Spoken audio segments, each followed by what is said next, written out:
करना होगा कि ये प्रोडक्ट जो है ये लीगल है, इट इज लीगली हार्वेस्टेड। चलो ये हमको भी समझ में आया कि अब तो आ ही गया 2010 में, और अब क्या करें, तो इसको सब कॉन्फ्रंट तो करना ही है। रेगुलेशन जिससे मेरा बिजनेस करता हूँ, तो उस वक्त 1993-1994 से बनी हुई कुछ स्कीम्स थी वर्ल्ड में, जिसमें एक स्कीम थी FSC, forest stewardship council. Forest stewardship council एक सेल्फ हेल्प ग्रुप, एक NGO की बनाई हुई स्कीम है बेस्ड आउट ऑफ बॉन्ड, और उनका भी जो था सब सस्टेनेबल फॉरेस्ट मैनेजमेंट, जो मैंने सेकंड स्ट्रैटेजी बताई थी, उसके ऊपर आधारित था। उन्होंने एक यूनिवर्सल स्टैंडर्ड डेवलप करा हुआ है। जब उस स्टैंडर्ड को आप किसी फॉरेस्ट मैनेजमेंट यूनिट में अप्लाई करते हैं और उसकी सारी कंप्लायंसेस पूरी करते हैं, तो फॉरेस्ट सर्टिफाई हो जाता है। तो उस फॉरेस्ट से सर्टिफाई होने के बाद उस फॉरेस्ट यूनिट से जो भी निकलता है, timber, non timber, it is suppose to be FSC certified, and under the chain of custody आप उसको अपने प्रोडक्ट पे लेबल उनके लगा सकते हैं और आपका काम खत्म हो जाता है। पर यहाँ पे बात क्या थी कि ये जितने भी रेगुलेशंस आए थे, ये ऑफिशियली किसी भी स्कीम को रिकॉग्नाइज ना तो करते थे ना करते हैं, और आने वाले टाइम में भी करेंगे नहीं। पर उस वक्त क्या था कि इंडस्ट्री के पास, हम लोगों के पास कोई और साधन नहीं था, तो हम फटाफट क्या हुआ, अपना FSC सर्टिफिकेशन के ऊपर सब लोग चले जाने लगे। अब हम लोगों को जितना भी नॉलेज थी उस वक्त,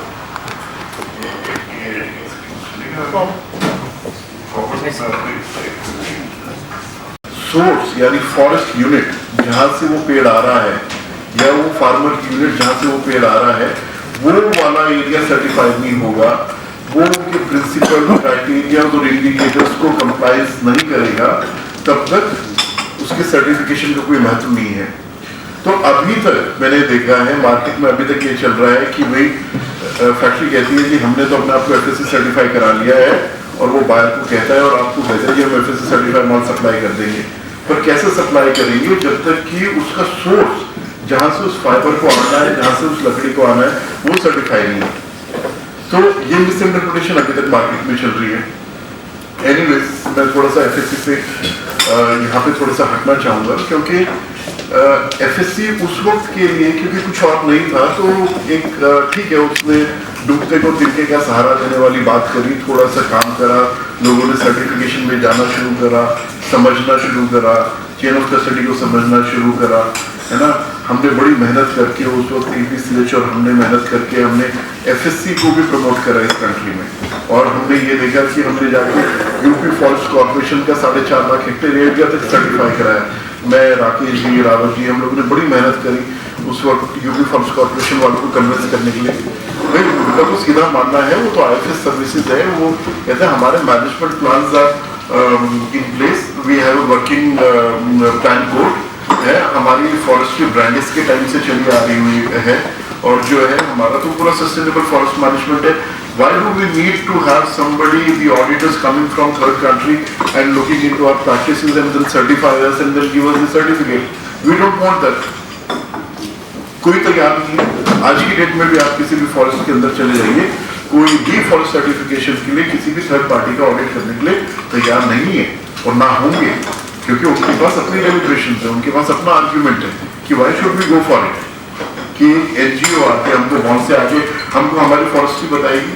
हमारे बड़े डिबेट्स में हमने कन्विंस करा कि आप अपनी जगह ठीक है, पर अगर आपकी प्रैक्टिसेस इतनी अच्छी है, ऑडिट हो जाता है, आपको सर्टिफिकेट मिल जाता है, फिर ग्लोबल मैप पे आ जाते हैं, तो और सबसे बड़ी बात कि इंडस्ट्री का एक फैसिलिटेशन हो जाता है, हमारा ट्रेड रुकेगा नहीं। एनीवेज, हम एक को कन्विंस कर पाए, हम उत्तराखंड को नहीं कन्विंस कर पाए, हम कहीं और नहीं कन्विंस कर पाए। अच्छा ही हुआ एक तरीके से कि हम लोगों को ज्यादा को कन्विंस नहीं करना पड़ा, क्योंकि इस बात पे भी आऊंगा, क्योंकि आप ये सोचेंगे कि आप ये समझिए कि not more than 5% of the industrial raw material supply coming from the government on forest. It is the 85% of the supply is coming from the tree outside forest areas. अभी मैं उस वाले मुद्दे पे आता हूँ, थोड़ा सा बैकग्राउंड में आपको और क्लियर कर दूँ, मेरे को सच टाइम हो गया। तो सर, ये हमारा FSC वाला तो चल गया, हमने बड़ा कोशिश करी, राकेश जी ने करी, PCH ने करी, हम सब लोगों ने बड़ी कोशिश करी। अब लेकिन ना तो इसकी एक्सेप्टेबिलिटी उन फॉरेन कंट्रीज में उन कॉम्पिटेंट अथॉरिटीज को नहीं है ना, उनको एक्सेप्टेबिलिटी नहीं है। दूसरा, यहाँ पे एक्सेप्टेबिलिटी फॉरेस्ट ओनर्स को नहीं है इसका काम करने के लिए। तीसरी बात है, चेन ऑफ कस्टडी सर्टिफिकेट तो यहाँ करे जा रहे हैं, लेकिन अगर raw material at the forest level certify नहीं होगा तब भी उसका कोई पर्पस नहीं है। खाली सर्टिफिकेट इंडस्ट्रीज लगा के उसका करेंगी क्या? वो सर्टिफाइड गुड्स को मार्केट में नहीं प्लेस कर पा रही है। चौथा क्या हुआ, ये देखने में आया कि भाई उसमें मैं भी था, हम भी फॉरेस्ट सर्टिफिकेशन के हमने भी बहुत सारे ऑडिट करे एफएससी के, वो मनी मेकिंग काम हो गया। अभी क्या हो गया कि 1.25 लाख, 1.5 लाख, 2 लाख, 2.5 लाख रुपए एक सर्टिफिकेशन की फीस होने लगी, कंप्लायंसेस एनएयर होने लगी। अब पहले साल तो इंडस्ट्री वाले ने, फैक्ट्री वाले ने करवाया अपना सर्टिफिकेशन, बेचारे ने हिम्मत जुटा के, हमने भी हैंडीक्राफ्ट से सर उसको 1.5 लाख दी, जो उसको हैंडीक्राफ्ट वालों को लाके दी, जयपुर वाले को लाके दी कि भैया ये आप पैसा पकड़िए, आप कराइए किसी तरीके से काम। अच्छा जी, उन लोगों ने भी बेचारों ने मेहनत करके आगे काम करा। लेकिन अब जब दूसरा साल आ गया, अब उसकी डिमांड रिक्वायरमेंट है सर्विलेंस ऑडिट की। वो तो कह दीजिए अब मैं फिर से 1.25 लाख रुपए 1.5 लाख रुपए क्यों दूं आपको सर्विलेंस ऑडिट का? मेरा तो ना तो एक सर्टिफिकेट लेके मैं बैठा हूँ, ना तो मुझे रॉ मटेरियल मिला, ना मैं अपने बायर को दे पाया। और कुछ बेचारे बायर और कुछ बेचारे फैक्ट्रीज और कुछ बाइंग एजेंट्स क्या करते रहे, वो इसी मिस इंटरप्रिटेशन में माल भी सप्लाई होता रहा, जो कि क्या था, सर्टिफाइड रॉ मटेरियल नहीं था बट फैक्ट्री सर्टिफाइड थी, तो उसने ठप्पा लगाया और बेच दिया उसने आगे, उन्होंने भी एक्सेप्ट कर लिया। क्योंकि कोई बहुत रॉबस्ट सिस्टम नहीं है, वो एक सेल्फ हेल्प ग्रुप, एक एनजीओ का बनाया हुआ, एक्सेप्टेबिलिटी है वर्ल्ड वाइड, पर कोई एक रॉबस्ट और एक ऐसा मैकेनिज्म नहीं है जिस मैकेनिज्म को फुल प्रूफ या वाटर टाइट कर सके। तो फिर ये हुआ कि हम लोग अलग अलग क्लस्टर्स में जाके मीटिंग कर रहे थे इन एक्ट्स को लेके, तब ये डिसाइड करा गया कि why can't we have our own system in the country. इस तरीके से वृक्ष को कंसीव करा गया, डीजीएफटी के पास गए, वहां से बात करी गई, उससे गैजेट नोटिफिकेशन लिया गया कि we want to have a such and such system in the country to facilitate the trade. Because एक तो ये पैसे जाने वाला काम था, दूसरा बाहर वाले ऑडिटर्स को, बाहर वाली स्कीम को हमारे यहाँ के जो रिसोर्स मैनेजर्स हैं वो अच्छी तरीके से नहीं देख रहे थे और ना उनको एक्सेप्टेबिलिटी थी। तो हम लोगों ने अल्टीमेटली वृक्ष का अपना सिस्टम तैयार करा। अब हमने वृक्ष का सिस्टम तैयार करा तो हमारे पास सामने बहुत बड़े बड़े चैलेंजेस थे। एक तरफ तो एफएससी और पीएफसी जैसी ग्लोबल रिकग्नाइज्ड स्कीम, एक तरफ हमारा वृक्ष सिस्टम जो कि बिल्कुल अभी शुरुआत हुआ है, इसकी एक्सेप्टेबिलिटी कैसे आएगी। लेकिन हमने क्या करा, हमने स्टेक होल्डर्स को लिया और जो जो इनके सिस्टम्स में गैप थे, एफएससी और पीएफसी के सिस्टम के जो गैप्स थे, वो हमने गैप्स फुलफिल करे। क्योंकि अल्टीमेटली अगर आप देखेंगे, जो बायर जिसको माल खरीदना है उसकी रिक्वायरमेंट है यूरोपियन यूनियन टिम्बर रेगुलेशन के अंदर उस कॉम्पिटेंट कंट्री, जो कॉम्पिटेंट स्टेट है, चाहे वो जर्मनी है, नीदरलैंड्स है, यूके है, या तो यूके नहीं रही तो फ्रांस है, कोई भी स्टेट है, उसकी रिक्वायरमेंट क्या कहती है और उसकी पेनल्टी क्या कहती है और उसकी लॉ अबाइडिंग कंप्लायंसेस क्या है। जब हम उसमें जाते हैं तो यहाँ पे उनके सामने FSC PFC Vriksh is all same. उनकी रिक्वायरमेंट ये है कि buyer who is putting the material at the first place in their country has the responsibility and the obligation to do the due care और the due diligence of that material, that it is meeting the legality requirement, it is a legally harvested timber. So that was the requirement. अब उस requirement को आप पूरा करने के लिए, अब मेरे को भूख लगी है तो मैं रोटी से भुजाऊंगा, चावल खाऊंगा या नान खाऊंगा या मिसी रोटी खाऊंगा, उनके लिए इतना ही। तो उस वक्त फिर राजू जी आप वहाँ पे भी गए थे, वो कोई क्या कौन से चैटम हाउस भी गए, चैटम हाउस गए हमने। जो हमारे डेली फेयर होते हैं, हमारे जितने फेयर होते हैं, उसमें हमने सेंसिटाइजेशन शुरू करा। हमने वृक्ष को एक अच्छे से ऑटोनोमस वृक्ष के ईपीसीएच के अंदर प्लेस करा, उसकी गवर्निंग काउंसिल बनाई, उसकी टेक्निकल काउंसिल बनाई, उसमें स्टैंडर्ड डेवलपमेंट ग्रुप बनाया, उसका टेक्निकल वर्किंग ग्रुप बनाया, उसमें स्टेक होल्डर्स को लिया, ना कि नेशनल स्टेक होल्डर्स को but the stake holders from the outside country also, कि आपकी रिक्वायरमेंट और हमारी कंप्लायंस इस तरीके से मीटअप करती है।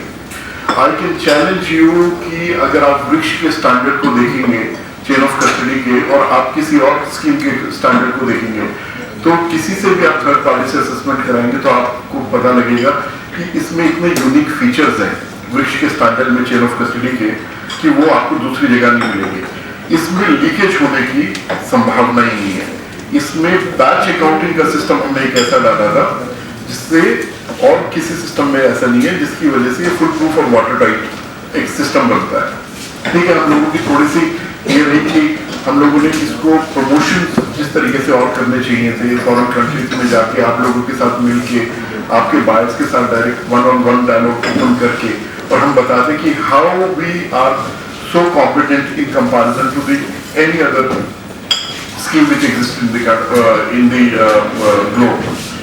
वो थोड़े से काम में हमारी कमी रही, बट मुझे लगता है उसका समय आ गया because this kind of legality requirement is not stopping to the legality now. ये जो डिमांड साइड थी उनके 10 साल पूरे हो गए जब तक उन्होंने आपको टाइम दिया कि भैया आप लीगल पेपर प्लेस करिए मार्केट के अंदर।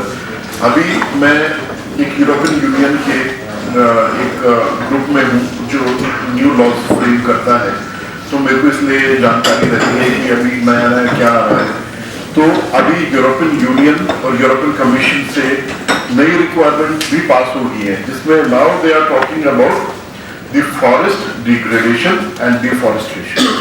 अभी तक तो बोलते थे कि लीगैलिटी ही आपकी होनी चाहिए, अब साथ साथ उन्होंने बोल दिया डिफॉरेस्टेशन की भी ट्रैकिंग होगी, ट्रेसिंग होगी, डिग्रेडेशन ऑफ द फॉरेस्ट की भी ट्रैकिंग होगी। अगर आपका माल आ रहा है ऐसे फॉरेस्ट से जो डिग्रेडेड हो रहा है, जो ओपन होता जा रहा है, तो माल नहीं चाहिए। अगर आपका माल आ रहा है डिफॉरेस्टेशन से कि अगर पूरी कंट्री की रिपोर्ट ऐसी है या वो पर्टिकुलर फॉरेस्ट मैनेजमेंट यूनिट ऐसी है जहाँ पे कुछ ऐसे डिफॉरेस्टेशन के केसेस हैं या इलीगल लॉगिंग के केसेस हैं, तो नहीं चाहिए आपका माल। तो लीगैलिटी के साथ कंप्लायंस करना तो उस वक्त बहुत आसान हो गया था, हम 10 साल में सीख भी गए। लेकिन अब जो रिक्वायरमेंट्स आ रही है ये 2023 में बैठे हैं, आप इसी साल में देख लीजिएगा, इसी साल में ये जो है रोल आउट कर दी जाएंगी रिक्वायरमेंट और 2 साल का फिर समय दे दिया जाएगा कि जी अब आप इनके साथ कंप्लायंस करिए। फिर उसके बाद भी तो तैयारी तो पूरी है। तैयारी कहाँ तक है? तैयारी है जब तक आपका प्रोडक्ट कार्बन न्यूट्रल नहीं हो जाएगा, नहीं जाएगा। या तो कार्बन टैक्स पे करेंगे या कार्बन न्यूट्रल करके देना होगा। अल्टीमेट रिक्वायरमेंट वहीं पे जाके थमेगी, क्योंकि आप सब लोग, हम सब लोग जानते हैं कि पूरा world is heading towards net zero. There is no other option now. हर प्रोडक्ट, हर इंडस्ट्री, हर सर्विस, हर प्रोसेस को अभी इसको फेस करना ही करना है। तो पिछली बार तो हमसे ये हुआ था कि जब तक लेसी एक्ट आया था हम सब लोग सो रहे थे, हमें मालूम ही नहीं था क्या हो रहा है क्या नहीं हो रहा है। पर इस बार जो है हम लोगों की तैयारी पहले से है। वो क्या करने वाले हैं, वो क्या रिक्वायरमेंट हमको डालने वाले हैं, हम लोग अपना रडार लेके उसको पहले कैच करे बैठे हुए और साथ साथ काम भी कर रहे हैं। जब अब मैं वापस उस पर आता हूँ कि 5% of the timber supply to any industry including the handicraft industry comes from the forest, and the 85% of the demand is met through the tree outside forest. The forest, the resources which is grown with the farmers, which is grown outside the reserve forest areas. वहाँ से हमारी सारी की सारी requirement meetup हो रही है, चाहे वो कोई भी इंडस्ट्री सेक्टर हो, including our handicraft sector. 10% is something which we are importing in terms of चाहे finished goods या raw materials या वो कैश बर्च, वो वाली स्पीशीज जो हमारे यहाँ नहीं होती है, उनको हम इंपोर्ट करने में लगे हुए हैं। But 85% supply is this. तो अब जब ये वाला पूरा केस हुआ, फॉरेस्ट कॉर्पोरेशन को सर्टिफाई तो कर दिया, 4.5 लाख हेक्टेयर सर्टिफाई कर दिया एरिया। बताइए साहब, मतलब FSC भी जो है अवार्ड देने पहुंच गया हमको कि कितना बड़ा एरिया आपने सर्टिफाई कर दिया। लेकिन वो तो CL गुप्ता और डिजाइन को जैसी 2 मुरादाबाद की यूनिट की जो डिमांड है उसी को नहीं कैटर कर सकता, वो 4.5 लाख हेक्टेयर देंगे।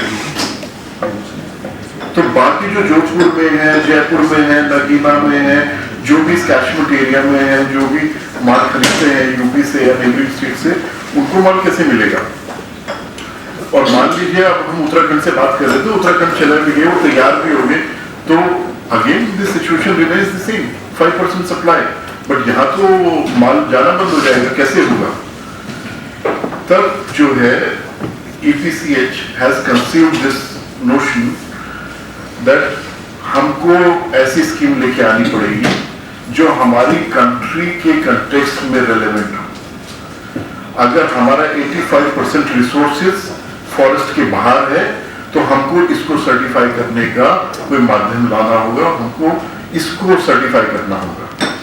क्योंकि फर्स्ट प्लेस पे अगर आप देखिए, जो पेड़ फॉरेस्ट से बाहर लगाया गया है ह्यूमन रिक्वायरमेंट को मीट करने के लिए, यानी वो फॉरेस्ट से नहीं आ रहा है, तो एक तरीके से it is taking that pressure from the forest already off.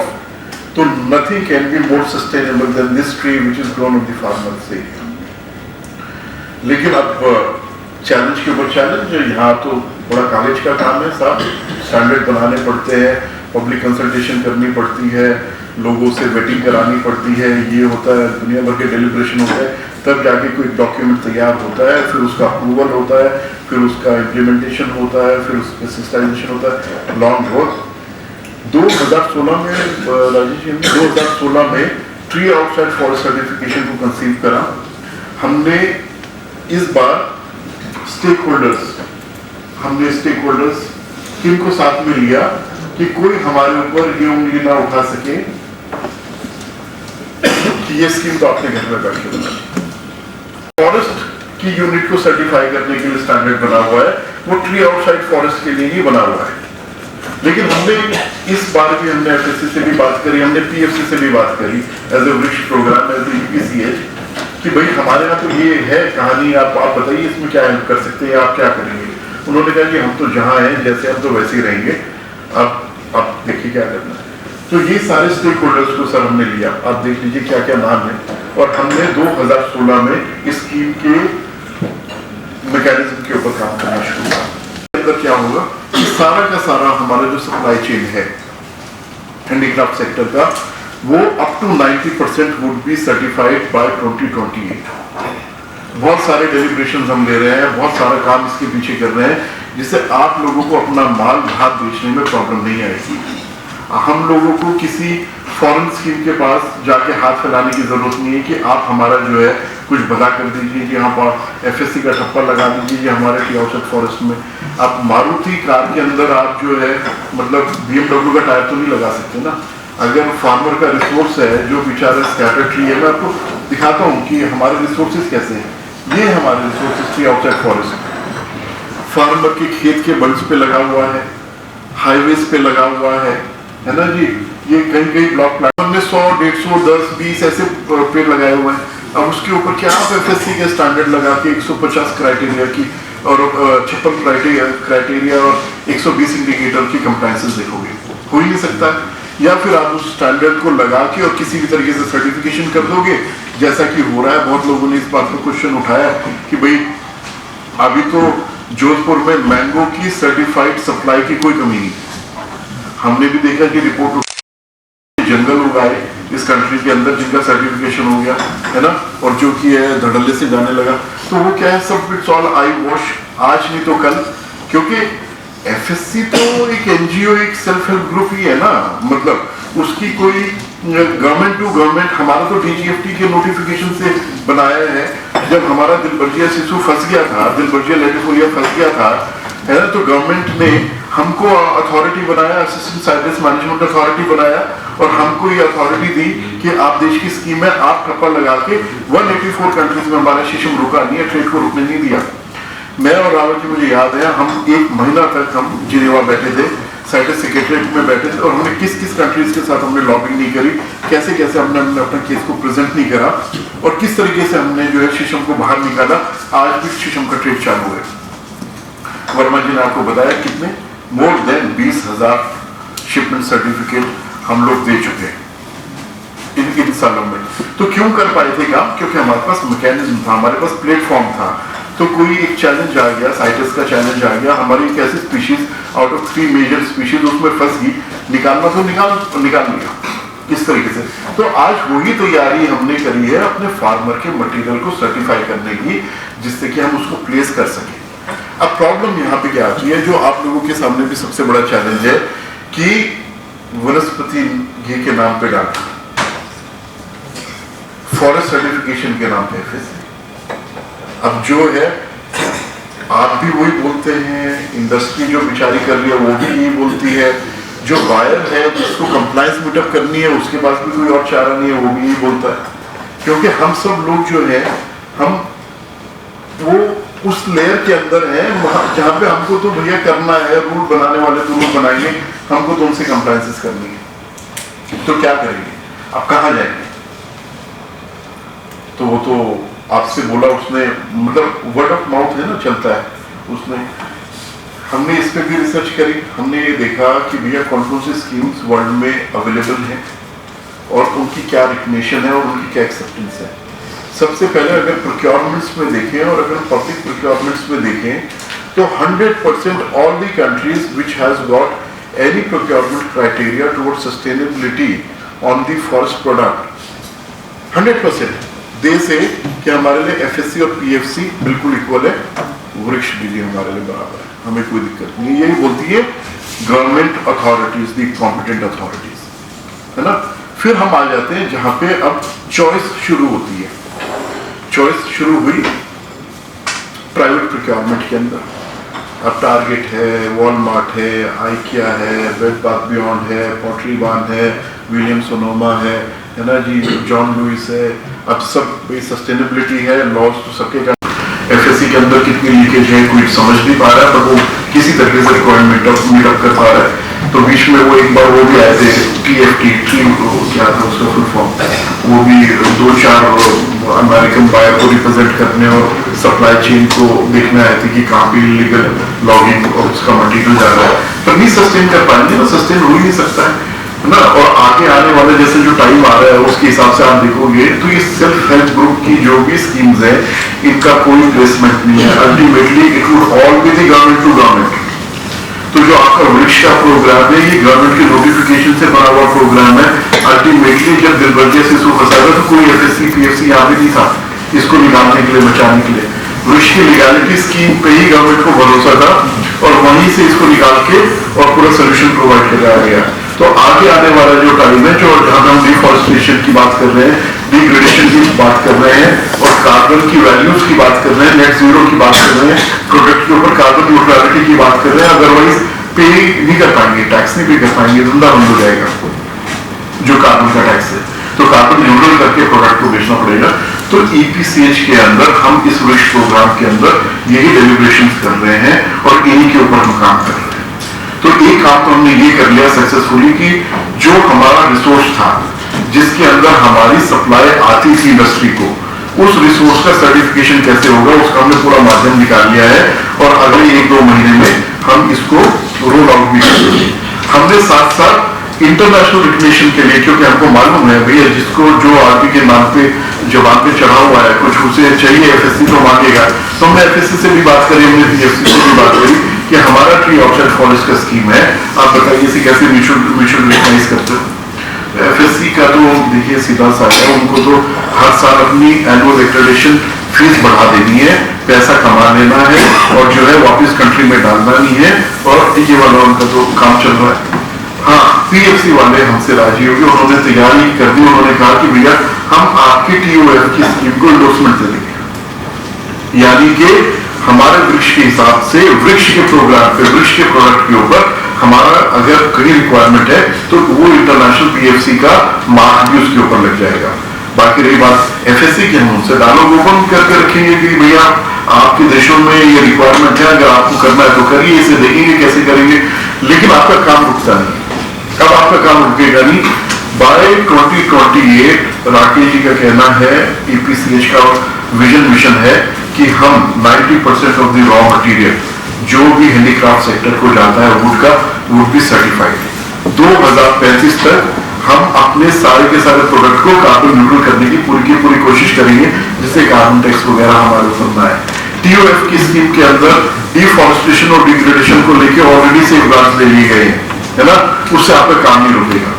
तो हमने तो अपनी तैयारी पूरी करी हुई है। अब आपके सामने जो चैलेंज आता है, जो आपके सामने जो बायर ये बोलता है हमको भी मालूम है कि भाई आपकी भी नॉलेज लिमिटेड है और बायर की भी नॉलेज लिमिटेड है, बट हमको जितना मालूम है, जितनी नॉलेज हमको है, जितने रेगुलेशंस को हम समझते हैं, चाहे वो नेशनल है, इंटरनेशनल रेगुलेशंस है या अपकमिंग इंटरनेशनल रेगुलेशंस है, we can always have a dialogue one-on-one with your buyer and make them understand how rich is competent enough that you don't need anything.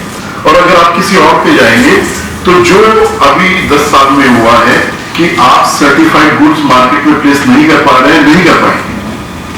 जब 10 साल में नहीं कर पाएगा, अगले 10 साल में कैसे कर लेंगे?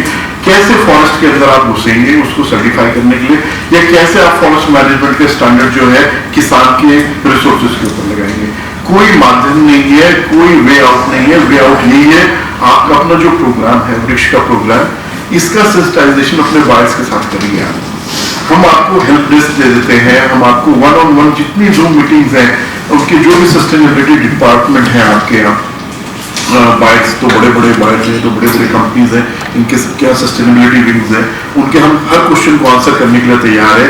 हम अपने कंपैरिजंस बताने के लिए तैयार है। क्या तो मतलब एक चीज ना मानो, एक ब्रांड को ना मानिए, ब्रांड को ना प्रमोट करें, वो कंप्लायंस को मीट करने के लिए हमारी क्या तैयारी है उसको बताएं। अगर हमारे लिए कोई इंप्रूवमेंट का कोई रूम है, अगर हमने कुछ इम्प्रोवाइजेशन करना है तो हम जरूर करेंगे, लेकिन अब हम कहाँ तक, कैसे, कहाँ बॉन्ड भागेंगे, कहाँ एफएससी के पीछे भागेंगे, कहाँ उनकी मोटी मोटी चीज देते रहेंगे और उसके बाद भी उनकी एक्सेप्टेंस नहीं है। हिंदुस्तान में तो नहीं कोई घुसने दे रहा, उन्हें हिंदुस्तान के फॉरेस्ट में नहीं कोई घुसने दे रहा। और कब तक आप जो है मारुति कार में जो है BMW का पहिया लगा देंगे? कब तक, कितनी दूर तक चलेगी वो कार? नहीं चल पाएगी। तो मतलब आप लोगों से मेरा पूरा आग्रह यही है, जो मैंने आपको पूरा का पूरा ये बताया है सिनेरियो, कि किस तरीके से हम कैसे इवॉल्व हुए हैं पिछले 10 सालों में और कितने चैलेंजेस हमारे सामने आए और उन चैलेंजेस को हमने कैसे फेस करा है, और आने वाले चैलेंजेस के लिए आज हमने अपनी क्या तैयारी कर ली है, वो हम बिल्कुल फुल प्रूफ है। हम बिजनेस के ऊपर, हैंडीक्राफ्ट में, वुड के ऊपर, तो ये अगले 10 सालों के लिए। पर आप लोगों को थोड़ा सा बिलीव और ट्रस्ट रखना पड़ेगा वृक्ष प्रोग्राम के अंदर। आपको समझना पड़ेगा, पहले आपको खुद कन्विंस होना पड़ेगा, पहले खुद आपके क्वेश्चन होने चाहिए कि भाई ये कैसे, ये एफएससी से बेटर कैसे है, हम आपको आंसर देंगे। आप पूछिए पीएफसी से बेटर कैसे है, हम आपको आंसर देंगे। किसकी म्यूचुअल रिकग्निशन आपने पीएफसी से तो कर दी, एफएससी से कैसे हो सकती है, हम आपको आंसर देंगे कि हमारा काम कहाँ तक है, हम किस तरीके से आगे काम कर रहे हैं। लेकिन आपको पहले इसको पूरा समझना पड़ेगा। आपको मैं और एक बात बता दूं, क्योंकि मैंने जैसा आपको बताया, मैं यूरोपियन यूनियन के एक ग्रुप में हूँ जहाँ पे नए लॉज पे, खासकर जो एनवायरमेंटल रिलेटेड लॉज हैं उसके ऊपर चर्चा होती है, और वो हमारी कमेटी से निकल के यूरोपियन कमीशन में जाता है, उसके बाद यूरोपियन पार्लियामेंट में जाके उसका अप्रूवल होता है। हम लोगों को अल्टीमेटली जितने भी वॉलंटरी स्पेस में स्कीम्स हैं, इन स्कीम्स का कोई बहुत स्ट्रॉन्ग फेथ नहीं। अल्टीमेटली जैसे वीपीए के बारे में आपने सुना होगा, जब ईयूटी आ रहा था, VPA is voluntary partnership agreement which was done from the European EU level to the VPA countries. तो वो वीपीएस कंट्रीज उस वक्त उन्होंने कौन सी ली थी, जो हाई रिस्क कंट्रीज थी, जैसे इंडोनेशिया, मलेशिया ना, या जहाँ पे डिफॉरेस्टेशन ज्यादा होता है, जहाँ पे ज्यादा होता है, तो वियतनाम, इन कंट्रीज को वीपीए के एग्रीमेंट के अंदर लिया था। और जो अब नया फेज है, जो ये EUTR 2.0 आ रहा है, इसमें हम भी है जहाँ पे वो, और हम ही नहीं है, इस 2.0 में all over world European union is wanting what, कि भाई जिस भी कंट्री से मेरा जो भी सामान आ रहा है, हम लोगों को has to be on the same page. हमको कॉम्पिटेंट अथॉरिटी देखनी है, तुम्हारे यहाँ सेल्फ हेल्प ग्रुप की चली हुई स्कीम नहीं देखनी है, आपकी गवर्नमेंट का से क्या है, आपकी गवर्नमेंट की ब्लेसिंग क्या है। तो इस लेवल पे now it is going to go, it is not going to remain in the hand of the self help group और the NGOs, now the government organisation is taking up. 2025 में, आज आप मेरी बात लिख लीजिए, 2025 में everything will be rolled out, और हो सकता है 2023 में इसका फर्स्ट फेज रोल आउट हो रहा है, तो हो सकता है इसी में आ जाए। तो हम अपनी तैयारी आज कर लें, जो हमको आज हम देख पा रहे हैं अगले 20 साल को, तो आज उसकी तैयारी से चल रहे हैं। तो आप लोग इसी में साथ दीजिए, फिर कल कोई नया आएगा, फिर कल कहीं और भागेंगे, कल परसों कुछ और नया आएगा, उससे भागने से अच्छे अपने सिस्टम को स्ट्रॉन्ग करें, उसको रोबस्ट बनाएं, उसके अंदर ट्रस्ट रखें, उसके अंदर कॉन्फिडेंस रखें, उसके अंदर पार्टिसिपेट करें। सुबह राजीव जी से मेरी बात हुई थी, वो आ नहीं पाई किसी वजह से, लेकिन एडी साहब से भी इस बारे में मेरी पहले चर्चा हुई है, चेयरमैन साहब से भी चर्चा हुई है। हम वृक्ष काउंसिल के अंदर, क्योंकि it is a stake holder driven process no, Vriksh council में हमारे जो गवर्निंग काउंसिल है और जो टेक्निकल काउंसिल है उसमें बाइंगेजेड एसोसिएशन को भी परमानेंट हम आप लोगों की रिप्रेजेंटेशन चाहते हैं, उसमें भी आपको सीट दे रहे हैं, जिससे कि आपकी तरफ की इंफॉर्मेशन, आपके यहाँ की रिक्वायरमेंट, आपके बायर का पे भी हम उन कमेटीज में समझ सकें और अकॉर्डिंगली जो है अपने प्रोग्राम को हम एक अच्छे स्ट्रॉन्ग तरीके से चलाते रहें और चला सकें। तो आप लोगों को भी बड़ी जल्दी इन्विटेशन भेज दिए जाएंगे, जिससे आपकी एक representative permanent would be in the Vriksh programme as the major stake holder will be there. तो गवर्नमेंट ने जैसे हम पे विश्वास करा, दिलबर्जिया शिशु के लिए परमिट इशू करने का अथॉरिटी दी, तो कल हमको इतना विश्वास है कि जब इस तरीके की रिक्वायरमेंट आती है तो गवर्नमेंट वृक्ष प्रोग्राम को ही फर्दर स्ट्रेंथन करेगी और यही प्रोग्राम होगा जो वहां पे competent state, competent authority as a European Union state के लॉ को कंप्लाई करेगी और जिसका रिकग्निशन हो सकता है और जो रिकग्नाइज्ड होगी। तो अगर आप मेरी बात आगे तक की, फ्यूचर तक की समझ सके तो मेरा यही कहना था। इसके बाद आप लोगों के बहुत सारे क्वेश्चन आंसर्स होंगे and I am ready to answer the questions whatever. Thank you.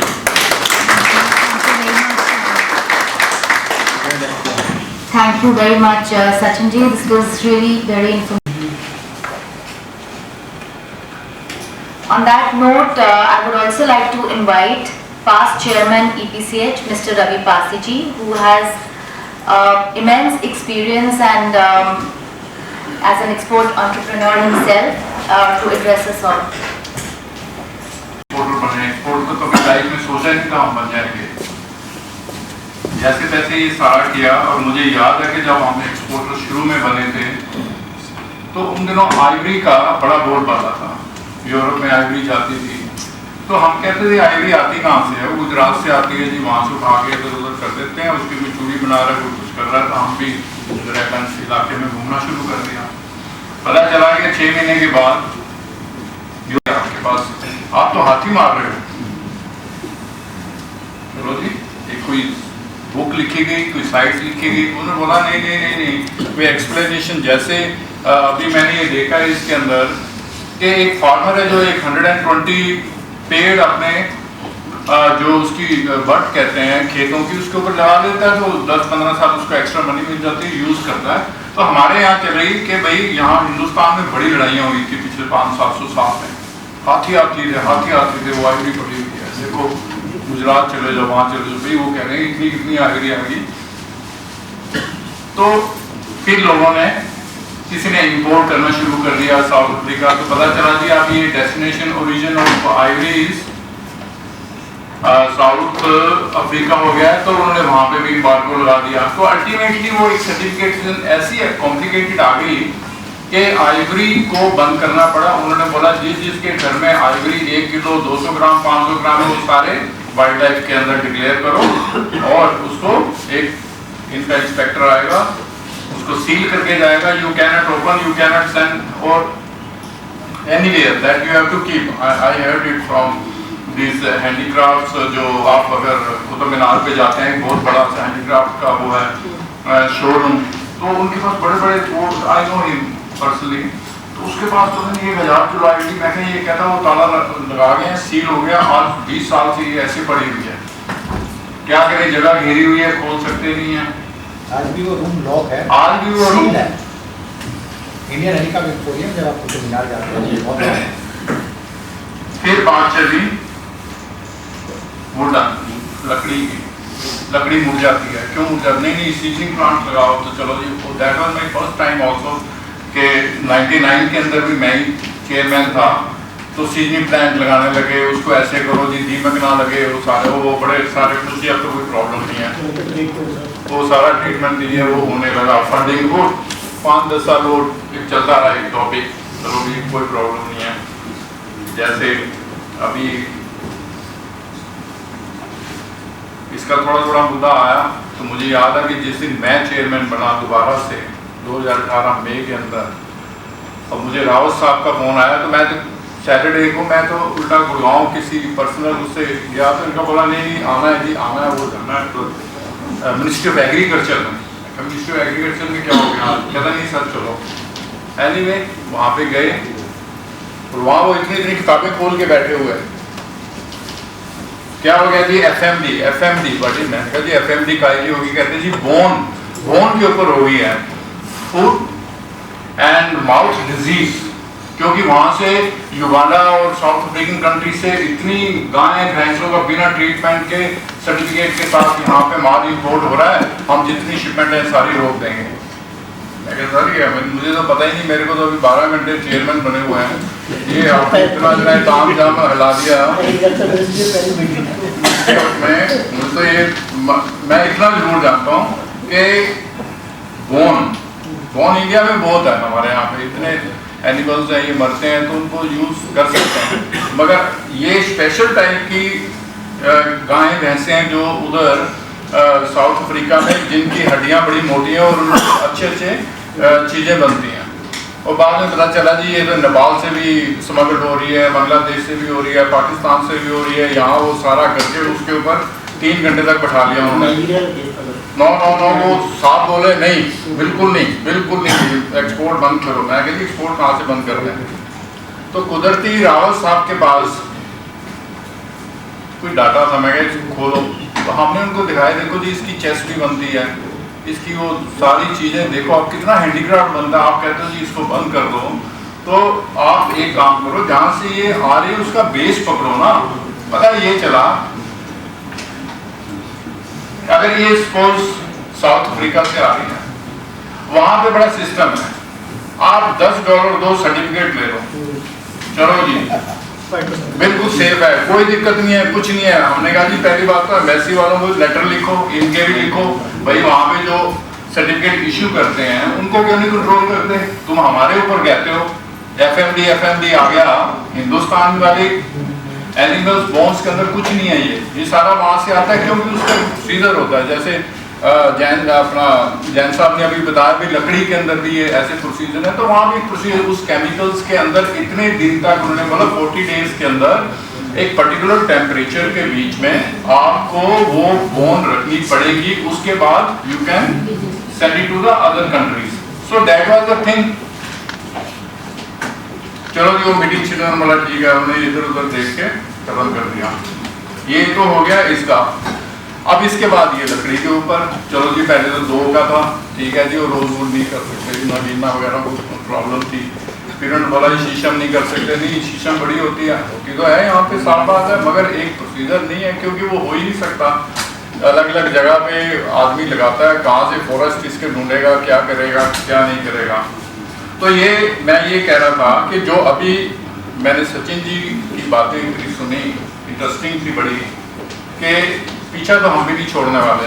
कभी ये सोचें भाई लकड़ी को बैन कर देंगे, और इसमें जो दूसरे यूरोपियन कंट्रीज हैं इनकी काफ़ी मीटिंग्स के अंदर मैंने देखा, रावत साहब गए हैं, आप भी शायद गए होंगे। वहाँ पे हर एक आदमी एक सोचता है कि इस कंट्री से ज़्यादा सामान आ रहा है, इसको दबा दो। तो यही अभी वहाँ पे चल रहा था, मगर ये जब से ब्रिक्स के अंदर बड़ी स्टडी की, रिकेश जी ने की, अपना वर्मा ये सारे बैठे, हमारे होते हुए मीटिंग्स होती रही कि भाई ये इसको कैसे करेंगे। मगर अब मुझे आज जो बात जैन साहब ने भी बोली है कि भाई 2025-2028 तक इसका कुछ ना कुछ एक ऐसा सिस्टम निकलेगा, हम इसको खुल के एक्सपोर्ट करेंगे, रोकेंगे नहीं कभी भी, चाहे 2000 हो, चाहे 2300 आए, 2400 आए, ये चलेगा मामला। Thank you so much.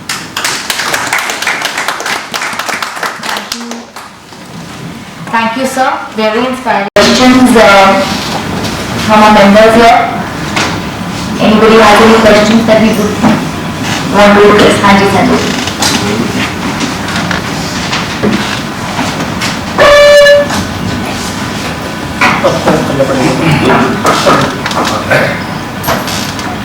Thank you everyone. That's up. I've been in food industry for a while now. FSC came prior to Vriksha. Like you were explaining difference between Vriksha and FSC. But as an industry, what we are facing an issue is that Shisha was a core wood which was doing good in comparison to, or people were asking that what is the alternative of teak. So Shisha was doing that. Vriksha came in, Shisham stopped.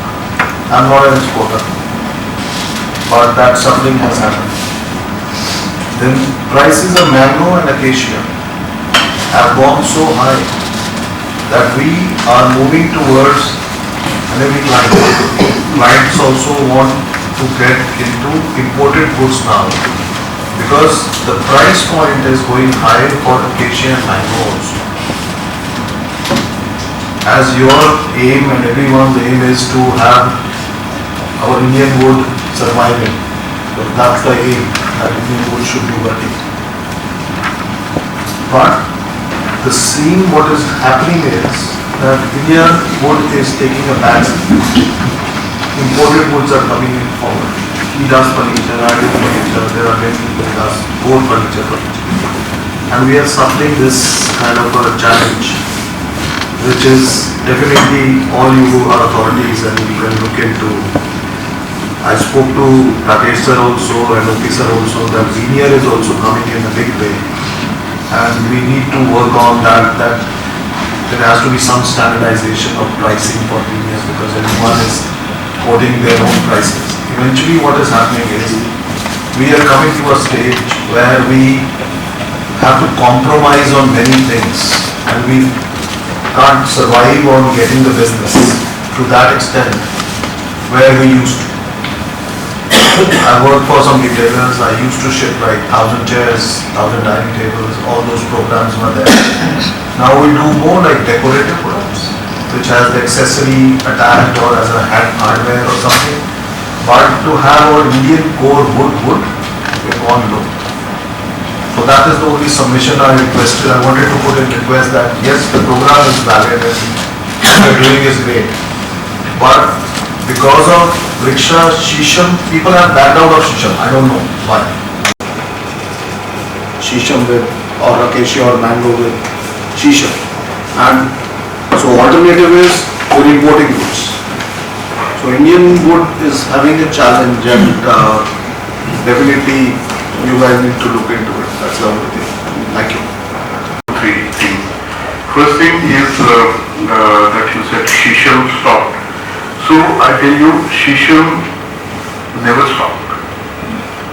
Maybe the volume has gone a little down, that too because of, see what happens in today's world. Attack कौन से होते हैं? NGOs के attack होते हैं businesses पे. Disney के ऊपर attack कर देगा WWF Greenpeace, है ना? वो बोलेगा कि जो आपकी स्टेशनरी है ये सब है, इसके अंदर तो रेन फॉरेस्ट का फायदा है, लैब में हमने चेक करा है, तो आप कहीं जो है इंडोनेशिया में डिफॉरेस्टेशन कर रहे हैं एंड उस चीज को पब्लिसाइज करेंगे, डिज्नी का शेयर डाउन, डिज्नी की सेल्स डाउन, है ना? So big businesses are always being vulnerable for this kind of attacks coming from NGOs. अब वो एनजीओस का अपना जो भी उनका पर्सनल एजेंडा या जो भी बिजनेस एजेंडा हो उसके पीछे. तो शीशम के ऊपर भी कुछ ऐसे ही हुआ. तो जब क्या होता है गेहूं के साथ गुण का पे जाना, हमने सब में कहावत सुनी होगी. तो हमारे पास शीशम के साथ एक्चुअली यही हुआ. अभी फासी साहब भी बोल रहे थे कि शीशम की कोई कमी थोड़ी. हमारे अगर आप नेचुरल डिस्ट्रीब्यूशन में देखोगे फ्रॉम इंडिया, पाकिस्तान, नेपाल, ये वाली पूरी की पूरी बेल्ट में, मतलब not only the India but मतलब इस पूरी की पूरी बेल्ट में we have lot of shisham in natural distribution and the other dalbergia species also. अब क्या वो साउथ अमेरिका में गई, दलगोजिया जीनस की किसी पर्टिकुलर स्पीशीज जो है वो इंडेंजर्ड हो गई, है ना? कतर जैसी कंट्री जो है, छोटी सी कंट्री, कोई फॉरेस्ट नहीं उनके पास, है ना? वो मुद्दा उठाते हैं कि जी ये हो गया है. सब कंट्रीज मिलके कहते हैं कि पूरा जीनस जो है इसको जो है अपेंडिक्स 2 में डाल दिया जाए. अपेंडिक्स 2 मतलब restricted trade. Trade can still happen but restricted, that you need to have a due diligence or a permit to be required for sending or receiving in one or the other country. So that was the requirement. तो हमारे थोड़ा सा ये misconception हुआ कि हमने बोलना शुरू कर दिया कि बैन हो गया, वो बैन कभी भी नहीं हुआ था। It has only entered into the restricted trade. अच्छा, हमने तो बहुत सेंसिटाइजेशन करा, हमने तो बहुत लोगों को समझाने की कोशिश करी कि भैया ये चलता रहेगा, और उसी के लिए मैं और आवाज जो 1 महीना हम बैठे हुए थे वहां जिनेवा में, और हम इसका पूरा सोल्यूशन निकाल के लाए। हमने जो है यहाँ पे गवर्नमेंट ऑफ इंडिया, उनको मालूम नहीं था, हमने बुक्स पढ़ के, हमने साइटिस्ट के रेगुलेशंस पढ़ के उनको बताया कि आप जो है रिजर्वेशन फाइल करेंगे कि इस पर्टिकुलर मोशन के अंदर India as a country we are not the party. That is, this is the right for every country, and then we filed the reservation, and reservation was accepted. That means अब हमको रहेगा तो फिर भी restricted trade, पर ये है कि हमको WCCB के पास जाके उसका परमिट नहीं लेना होगा। हम इन लीव सर्टिफिकेट, मतलब जो एक इन लीव सर्टिफिकेट दे सकते हैं, इसीलिए हमने वो ब्रिज शिपमेंट सर्टिफिकेट का यहाँ पे अप्रूवल कराया, और वो हमने ट्रेड को फैसिलिटेट होने दिया। पर क्या हुआ, जो वल्नरेबल बिजनेसेस होते हैं, जिनको लगता है कि मेरे ऊपर कोई अटैक होगा, उनको लगा वर्ल्ड कम्युनिटी ने उठा के दल बर्जिया का जीनस और जो है उसमें सीसू को भी जो है रिस्ट्रिक्टेड ट्रेड में डाल दिया, तो यार बेटर नॉट टू बाय। बस हाथ झड़ने वाली बात है कि मैं नहीं खरीदता, यार कौन सी करना पड़ेगा। अगर उस वक्त हम लोग ने ऐसे बैठा होता, आप लोगों के बाइट्स के बारे में हमको मालूम होता, जो खरीद रहा है और वो पीछे हट रहा है ना, तो शायद हम उनको कन्विंस कर पाते कि आपको डरने की कोई जरूरत नहीं है, आप बेहिसाब जिस तरीके से शीशम का माल खरीदते थे आप खरीदिए, तो sheesham is not going to go anywhere. Rather हम लोगों ने मिलकर FRI के साथ शीशम के क्लोन्स भी डेवलप करे हैं नए, जो है 12 से 14 साल के अंदर, और जो है शीशम इतना ग्रो कर जाएगा कि this can be usable and apply for the handicraft industry, है ना। तो इस तरीके की चीजें भी वो तो चलती जा रही थी, तो डरने की कोई जरूरत नहीं थी। सोल्यूशन था, सोल्यूशन हम निकाल चुके थे, सिर्फ वो एक कन्वे करने वाली बात थी कि किस तरीके से राइट ऑडियंस को, राइट लोगों को राइट तरीके से नॉलेज इम्पार्ट हुए कि शीशम बैन नहीं हुआ है, शीशम खत्म नहीं हुआ, शीशम कल भी चल रहा था, आज भी चल रहा है, और उल्टा इसको अपॉर्चुनिटी देखना चाहिए था। अब तो कहीं और से आ नहीं सकता, सिर्फ India is the only country who has filed the reservation.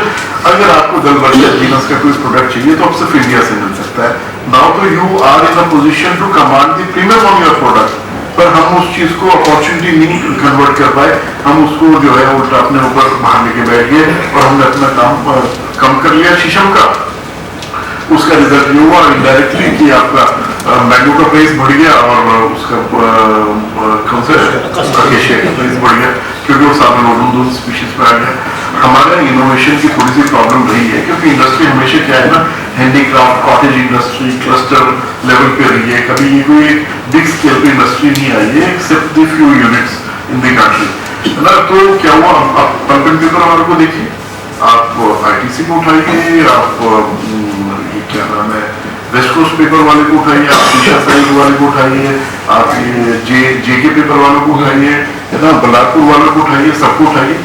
भाई उनका रॉ मटेरियल है, उनका लाइवलीहुड है, उनका मिल है, उनका बिजनेस है, तो सबने जो है पूरा का पूरा अपना रॉ मटेरियल का हिसाब किताब सेट करा हुआ है, नर्सरीज बनाई हुई है, क्लोन्स डेवलप करे हुए हैं, फार्मर को देते हैं, बैक बाय अरेंजमेंट कर रखा है, सारा माल उनको आता है, कोई ऊपर उतार चढ़ाव नहीं है प्राइसेस का, वो बेचारा मरता है तो किसान ही मरता है, इंडस्ट्री को कभी कोई घाटा नहीं होता है, and consistent regular supply of the raw material they are getting for years, क्योंकि ऑर्गेनाइज हो गए, रेगुलराइज कर लिया उन्होंने, हम नहीं कर पाए। तो मैंने क्यों कहा, आपने बड़ा अच्छी पॉइंट उठाया। यहाँ पे एक और इंटरवेंशन जो EPCH करने जा रहा है, काफी टाइम से वो डिस्कशन में आप लोगों ने भी सुनी होगी, रॉ मटेरियल बैंक की।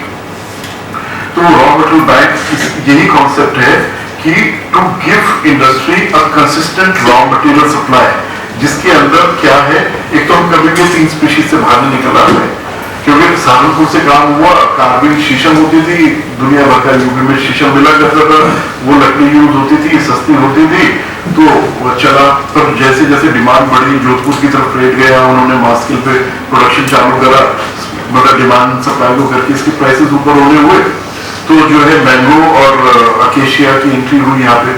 फिर उन लोगों को, अब मैंगो कहीं कोई फॉरेस्ट में थोड़ी ग्रो करता है, मैंगो क्या टिम्बर का is a by product, it is the tree is grown mainly for the fruit, no, it is a fruit bearing tree. Fruit bearing tree को तो हम ऐसे भी नहीं काट सकते, और आने वाले टाइम के जो trees है वो तो इतने इतने से होते हैं, उसी में वो फल लग जाते हैं दूसरे तीसरे साल से। तो वो जो आम के दफ्तर हुआ करते थे जिससे लकड़ी निकला करती थी, it is going to be history very soon. तो हमको अपनी डिपेंडेंसी कहाँ रखनी है, किस तरीके से अपने रॉ मटेरियल का अरेंजमेंट करना है जिससे कि पूरा का पूरा इंडस्ट्री सेक्टर जो है ग्रो करे, ना कि यहाँ पे रॉ मटेरियल की स्कार्सिटी की वजह से जो है इट इज गोइंग डाउन। तो रॉ मटेरियल बैंकिंग कॉन्सेप्ट के ऊपर आप लोगों को भी इनवाइट करेंगे, उसको हम आपको प्रेजेंट भी करेंगे, बताएंगे। तो हम जितने हमारे कॉमन फैसिलिटी सेंटर्स हैं, पहले तो हम इनको नोडल पॉइंट बना के जहाँ से जितना कैशमेंट एरिया है, जहाँ पे जो क्लस्टर में जो भी हमारा माल आ रहा है रॉ मटेरियल लकड़ी का है ना, उसका हम ये TOF की सर्टिफिकेशन के स्कीम के अंदर सर्टिफिकेशन करेंगे। फिर इस तरीके से उन्हीं लोगों के साथ जिस आवर्स में जिस तरीके से पेपर इंडस्ट्री ने, वीनियर इंडस्ट्री ने, प्लाईवुड इंडस्ट्री ने अपने रॉ मटेरियल को सिक्योर करा है, उसी आवर्स में हम जो है अपने क्लोज डेवलप करके फार्मर्स के साथ बाय के अरेंजमेंट करके और जो है अपनी स्पीशीज ग्रो करके लॉन्ग टर्म रोटेशन पे लॉन्ग टर्म सप्लाई का पूरा अरेंजमेंट का पूरा काम चल रहा है। तो और उससे पहले भी हम ये 3 स्पीशीज पे काम करते हैं। हमने और बहुत सारी स्पीशीज है, हमने कभी उनकी तरफ देखा ही नहीं कि कौन कौन सी स्पीशीज। अभी मिलिया डूबिया को लेके हमारे बहुत सारे ट्रायल पूरे हुए हैं, उसमें आप देखिए कि बड़े अच्छे आज हम ला नहीं पाए हमने नीम में भी शुरू कर दिया। तो और स्पीशीज को भी हमको एक्सप्लोर करने की जरूरत है और हमको ये देखने की जरूरत है कि भाई किस तरीके से किस स्पीशीज का प्रोडक्शन गवर्नमेंट रेगुलेशन के हिसाब से बाहर हो सकता है। अच्छा, बहुत बड़ा इंटरवेंशन अभी ये भी आ रहा है कि बहुत सारी स्पीशीज को डीरेगुलराइज कराया जा रहा है गवर्नमेंट से, so that they can be grown outside the forest area, जिसमें वो परमिट की फिर जरूरत नहीं हो। जैसे आपकी आज की डेट में अकाशिया है, शीशम है, मैंगो है ना, इनमें आपको जरूरत नहीं पड़ती बहुत सारे स्टेट में कोई परमिशन लेने की। तो कौन कौन सी स्पीशीज हमारे को सुटेबल होंगी जो हम ग्रो कर सकते हैं, जिसमें ग्रेन है, जिसमें प्रीमियमनेस है, जिसमें हम हाई क्लास फर्नीचर बना के एक्सपोर्ट कर सकें। गवर्नमेंट का बहुत बड़ा फोकस है आफ्टर चाइना कि China is started getting away from the furniture and from the low value items in the international market. तो we want to have as a country to take that pie of now for us by increasing the share of export in the furniture market also. तो उसमें BPIIT के साथ और ministry of commerce के साथ भी उस एरिया में काफी अच्छे काम कर रहे हैं। उनके रिजल्ट अभी आपको थोड़े टाइम में मिलने शुरू होगी। बस वही हम लोगों को एज ए टीम काम करना है। आप लोगों के पास भी इंफॉर्मेशन होनी चाहिए so that you can impart this information with your buyers, तो उनको भी कॉन्फिडेंस रहेगा कंट्री पे कि भैया हमें लगे रहना। ये देखिए मिलिया दुनिया के बने हुए प्रोडक्ट, इसका कॉमन नेम है बकैन। आपने मिलिया दुनिया ये कुछ ऐसे प्रोडक्ट्स हैं, ग्रेन्स भी है इसमें और इसका लुक बिल्कुल ओक जैसा है, लेकिन जब इसे पॉलिश कर देते हैं, मैं पॉलिश आइटम अभी ला नहीं था, तो आपको लुक इसका डिफरेंट हो जाता है। तो this is the wood which we are working on. और इसमें बहुत सारी ऐसी वुड है, मैं थोड़ा एक्सपीरियंस शेयर करता हूँ आपके साथ, सचिन जी एग्री करेंगे। ठीक, कॉप की मीटिंग के बारे में ऐसा बता रहे थे, तो I have been to COP meetings and what happens there every time we go there in the COP meeting, what we have found is one or the other timber species have been brought into appendix 2। कोई ना कोई वो डाल देते हैं, कोई कभी उठाएंगे इसको डाल देंगे विदाउट एनी रीजन। जैसे सर ने बताया शीशम के आने का अपेंडिक्स 2 में, अपेंडिक्स 3 से आने का सर रीजन था कि लैटिन अमेरिका की कोई एक वुड है, डरबजिया की कोई एक स्पीसीज होगी, उसका नहीं पहचान पा रहा है कस्टमर है, तो उन्होंने सारे डरबजिया का जीनस डाल दिया। दैट डजंट मेक सेंस कि भाई आप वहाँ नहीं कर पा रहे तो आप सारे दुनिया भर में जितनी भी डरबजिया की स्पीसीज हैं आप अपेंडिक्स 2 में डाल दें। और ये ऐसा हर साल होता रहेगा। पिछले कॉप में भी हुआ, इस वाले कॉप में भी हुआ, ब्राज़ील की कोई स्पीसीज थी उसको उन्होंने फिर अपेंडिक्स 2 में डाल दिया। तो हमारे सेक्टर के लिए, हमारे ट्रेड के लिए बहुत ज़रूरी है कि आपकी निर्भरता जो 3 लकड़ियों पर उससे हट के वाला see India is a rich country as far as biodiversity is concerned. हमारा फॉरेस्ट रिजर्व 22-23% है, if I am not wrong. Sir sorry बोलूँगा सर, आपसे एक छोटी सी कंपल्सरी था, फिर लोगों ने बैक से इंटरव्यू शुरू कर दी। वॉल्यूम होगा तो मैं बिजनेस करूँगा, नहीं तो कोई नहीं करता। हम बेसिन भेज रहे फिटिंग वाली का में सेम चीज़ वृक्षा आया तो लोगों ने शीशम में एक रीज़न ये हुआ कि सर्टिफिकेशन में बहुत झंझट है जी, कॉस्टिंग है जी, और हमें फाइलें बनानी पड़ती है, ये होना पड़ता है। सॉरी आपको रोक दिया, वो सिर्फ पर्पस ये था सर कि सर्टिफिकेशन को थोड़ा सा, एक तो जो भी मुझे नहीं पता क्या नॉर्म्स है, ईजी हो जाए। और जैसे अभी सर ने बोला कि BA को भी हम पार्ट करेंगे, वो आप लोग तो EPCH is authority to everyone. अगर थोड़ा सा कन्वे कर दें कि it is not very difficult और it is not complex, so it will call back everyone to join this team, because what I know, because छोटे छोटे बड़े बड़े एक्सपोर्टर हो गए सर, सामने ही बड़े हुए हैं, तो हर बंदा कहता है छोड़ो ये यहाँ तो बड़े झंझट है, तो वो इम्पोर्टेड वुड ज़्यादा यूज़ कर लेते हैं कि वहाँ से आगे ये कर लो, कोई कम्युनिकेशन नहीं है। जो लोग जिनको कंपल्सरी वो करेंगे, बस रिक्वेस्ट सर से ये थी कि थोड़ा सा आप लोग ज़्यादा जानते हो सर, ईजी कर दें, कन्वे कर दें, बस उतना। ऑलमोस्ट 3 साल इंडस्ट्री को पूरा सपोर्ट हुआ। अगर मान लीजिए अगर 1 लाख रुपये कॉस्ट है तो 50% उसकी गवर्नमेंट से सपोर्ट, 90% सर, 90% मतलब 10,000 12,000 में सेटलमेंट नहीं होता है, इससे ऐसा हो। उसके बाद अभी भी प्रोसेस में हम हैं, क्योंकि थोड़ा मिनिस्ट्री में कोई इशू आ गया, हो सकता है इस कमिंग फाइनेंशियल ईयर से मे भी कोई फंडिंग सपोर्ट शुरू हो जाएगी, एक तो ये होगा। और प्रोसेस आई थिंक टोटल सारा ऑनलाइन है, और अगर किसी मेंबर को स्पेसिफिक कोई एक्सपोर्टर का कोई इशू आता है तो स्पेसिफिक नंबर अवेलेबल है, हैंड होल्डिंग सपोर्ट है, मुझे लगता है कि हम बहुत ज़्यादा उसको कंपल्सरी आप पेपर डॉक्यूमेंटेशन तो देखिए, अभी जो पासी ने बोला कि $10 का सर्टिफिकेट, एक जो गवर्नमेंट ऑफ इंडिया ने यूपीसीएस को ऑथोराइज किया तो एक ऑथेंटिसिटी जो मार्केट में बना के रखी है, that will be should maintain process. हमारा हैंड होल्डिंग सपोर्ट है, ये नहीं है कि सर्टिफिकेशन में हम उसको रोक कर बैठे, वो इशू नहीं। आपको स्टैब्लिश करेंगे और चेन ऑफ कस्टडी आप स्टैब्लिश कैसे करेंगे, आपको ये प्रूव कर देना है कि लकड़ी जहाँ से कट के आ रही है वहाँ से अगर मंडी में पहुँची है, मंडी से वो आरा मशीन में पहुँची है, आरा मशीन से ट्रेडर के यहाँ पहुँची है और ट्रेडर के यहाँ से एक्सपोर्टर है, ये चेन आपको स्टैब्लिश कर देंगे। और जैसा कि सर ने बताया, there is a complete hand holding support. We have a team here from British and we have a team here from UPC. They are dedicated people. You call them any hour of the day and they will help you. और ये exporters को भी हमारा message, कहीं एक आध कहीं documentation में कोई डिले हो जाए, नहीं तो जैसा सर ने बताया 25,000 से ज़्यादा सर्टिफिकेट इशू हो चुके हैं and we are running this scheme since 2013 and we are issuing certification on break shipment certificate since 2017 and barring a few cases we have been able to do provide certification on time, तो challenge नहीं है। और वो जो आपको जो chain of custody की बात कर रहा हूँ वो भी हम हैंड होल्ड करते हैं।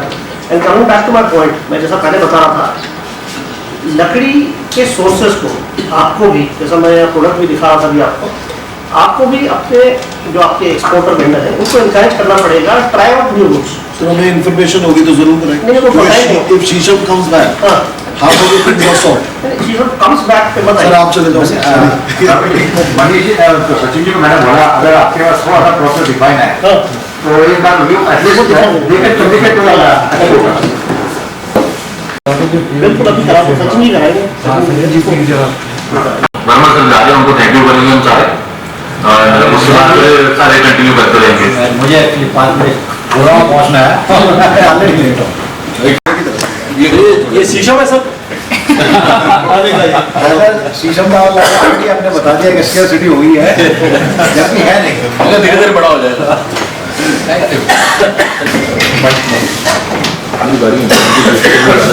मैंने तो 15 दिन पहले बहुत सारी इंटरव्यू सेंटर कराया है, एसजीएससी की पूरी सर्टिफिकेट लिया और मान निकाला, ठीक है ना।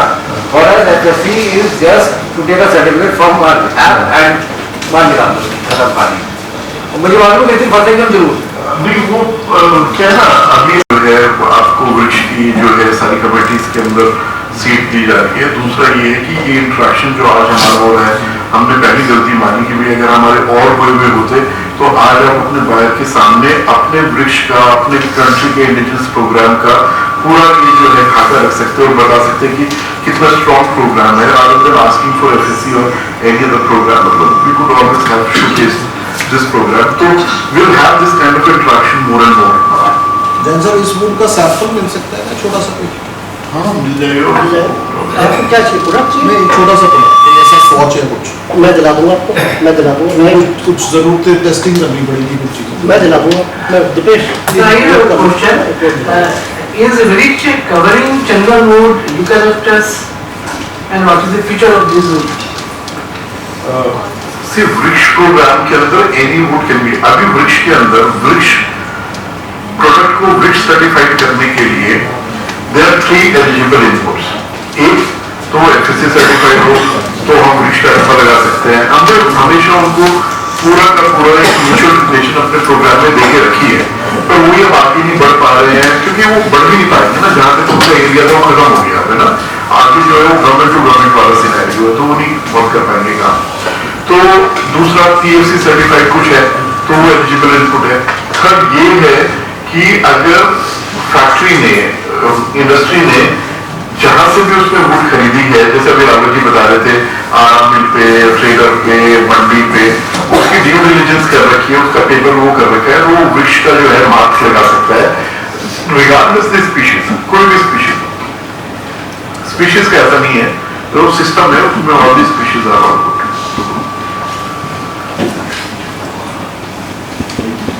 Buying agency called Spiral. And I just wanted to ask you, you were talking about very large swathe of forest which you got certified in UP, and this is 4.5 lakh hectare area. Earlier it used to be the FSC certified, but then after that now it is PEFC certified. So they have got lot of species in this because it is I can't tell you the name of the, but more than 42 species are there. both mango and occasionally Mango, I tell you, mango is a very interesting story, and then all of you would like to the first thing that we all know that mango is a timber is a byproduct of a mango tree, है ना, और ये जो है शीशम का थोड़ा नीचे जाने में, प्राइस ऊपर होने में, तब it has got the entry into the industry, है ना, but it was never ever a wood species which is particularly grown for the as a raw material for the industry. तो ये कहीं से आगे चल गई और हो गया। अब इसकी अवेलेबिलिटी कैसे होती रही, अवेलेबिलिटी जो होती रही, थोड़ा ऑर्गेनाइजेशन होता रहा, रोड का वाइडिफिकेशन होता रहा। UP is the only state जहां पे सोशल फॉरेस्ट्री के अंदर along with the highways there is a provision to grow certain trees which gives the nutrition to the human, the गरीब लोगों के लिए। जामुन लगाएगा, वो इमली लगाएगा, वो आम लगाएगा, तो इस तरीके के वो पेड़ लगाने की प्रथा भी एक वो था यूपी के अंदर, सिर्फ यूपी फॉरेस्ट्री में, सोशल फॉरेस्ट्री के अंदर। तो जब हम ये हाईवेज बने तो ये थोड़ा बहुत करके लगे, इसलिए मार्केट में सप्लाई आ गई है, but it is not a species which you can always keep getting as the certified, क्योंकि फॉरेस्ट में तो नोबडी ग्रोज इट, नो। अच्छा, फिर second area where you find it is the orchards. Orchards are all monoculture, है ना, वहां पे आप करने के लिए आप ग्रुप सर्टिफिकेशन में कुछ हैंकी करके, है ना, वो कि मैंने एक नीम का फॉरेस्ट ले लिया, इसने नीम लगाया, इसने यूकेलिप्टस लगाया, इसने मैंगो लगाया, एक ग्रुप ऑफ फार्मर्स मैंने ले लिया और ग्रुप सर्टिफिकेशन स्लिप कुछ रिक्वायरमेंट के अंदर सर्टिफाई कर दिया। बट क्या कहाँ से आएगा माल, तो नहीं आ सकता ना, तो और नहीं कोई ग्रो करता है मैंगो को कि भी मैं फर्नीचर बनाऊंगा इसके, इसलिए मैं मैंगो लगा रहा हूँ। तो mango is not at all the case, and it would never be a case. Initially, for some time it was there, but not anymore. हम लोगों को जाना वहीं पड़ेगा, जैसे और अदर इंडस्ट्री सेक्टर्स हैं, तो पल्प एंड पेपर वाले गए हैं, प्लाईवुड वाले गए हैं, पेंसिल वाले गए हैं, उन्होंने अपनी स्पीशीज आइडेंटिफाई करी, उनकी नर्सरीज लगाई, क्लोन ब्लॉक करे, फार्मर्स के साथ लगाना शुरू करा, एंड गवर्नमेंट के साथ तो भूल जाइए, 5% अभी आपको मिल रहा है, आने वाले टाइम में 5% भी खत्म हो जाएगा, बिल्कुल। Also, you were talking about resources which has been feeding to the industry for last 20 years. That's right, yeah. है ना? So, but we never looked at those resources क्योंकि the volume and the scale and then it's very small. Small and marginal farmers है, land holding ज़्यादा बड़ी है नहीं, तो एक फार्मर ने 100 पेड़ भी लगा दिए तो कौन देखने वाला है 100 पेड़ की तरफ। तो यही तो जो है APCH ने जो फर्स्ट इंटरवेंशन करी to get these resources certified, क्योंकि फॉरेस्ट से तो माल मिलना नहीं है और जहां से माल आ रहा है उसको सर्टिफाइड नहीं कर पाए, तो ये तो चैलेंज बना रहेगा। हाँ, वेरी गुड क्वेश्चन। सो यहाँ पे there are do we have slide here for that? Yes, sir. You repeat किस बारे में? This issue is not limited to the handicraft industry issue, no? तो TUF का सर्टिफिकेशन and TUF की supply 85% वाला scenario is everywhere, not only the handicraft, purple paper में भी है। है ना, पेंसिल जो बना रहे हैं उसमें भी यही है, कंस्ट्रक्शन सेक्टर में भी यही है, हर जगह जो है 85% of the raw material supply to that industry sector coming from the tree outside forest. तो अभी इसमें what we have done is, अच्छा, because of the farmers land holding which are small marginal, so it is always going to happen at the group level. Now there is a certification process where there is a group management system is there. Okay, so there would be a group member and a group entity. So there would be a lot of group members and a group resource entity. So this resource entity would have certain obligation, responsibility on him, you know, like paying the fees to the certification body और meeting the compliance at the group level, है ना। और जो group member है उसके ऊपर, किसान के ऊपर बहुत छोटी छोटी रिक्वायरमेंट है, पेस्टिसाइड यूज नहीं करना है, ये नहीं करना है, वो जो भी स्टैंडर्ड की रिक्वायरमेंट है। तो इसमें 3 अप्रोचेज हैं सर, मेनली 2 अप्रोचेज हैं। दो, एक तो है ये industry led supply driven approach. इसमें क्या है सर, एक पेज रखो, Yeah, it's okay, I can hear you. You know, for certain responsibility and the requirement and the compliances of the standard, you know, he has to meet. तो farmer grow कर रहा है और जो उससे grow करवाना चाहते हैं और जो ऑलरेडी हमारे रिक्वायरमेंट है ऑफ सर्टेन स्पीशीज, है ना, तो these will do, they will play the role of the resource entity currently. But anybody else can also do that. कोई NGO can do that. Industry अपने आप, जैसे मैं हिंदुस्तान पेंसिल से आपको एग्जांपल देता हूँ, अभी उन्होंने ट्री आउटसाइड फॉरेस्ट का TUF का सर्टिफिकेशन कराया, उन्होंने अपनी साउथ इंडिया की जितनी भी सप्लाई चेन थी, so they had this big order and regular supply order from Walmart. So Walmart में अब उन्होंने क्या करा, on behalf of those farmers, on behalf of those people who are in that supply chain, you know, they are fulfilling those obligations which is the requirement of the standard, and they have obtained this certification और पूरा supply chain से वो material को लेके declaring as TUF certified material and using it and putting the logo of the tree outside forest and selling it to the Walmart. This is how.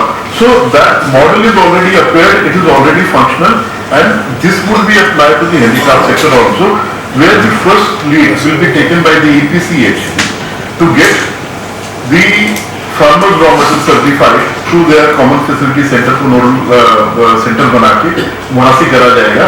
But आगे it is open to anyone, कोई privately आना चाहता है इसमें and they want to make a group of farmers and get it certified, तो वो those are all possible scenarios here. One thing more I'd like to bring up here. So like we do Europe for timber also. So what we at the moment our buyers, what they're doing is for traceability. If you talk to them, most of them have outsourced it to a third party. Almost everybody I know. Nobody is doing it themselves. उनसे बात करो वो कहते हैं वो तो third party. अब जो third party वाले it's one of those portals and over there also they don't do it themselves, they're just the facilitator and there's a NGO which is involved in between over there.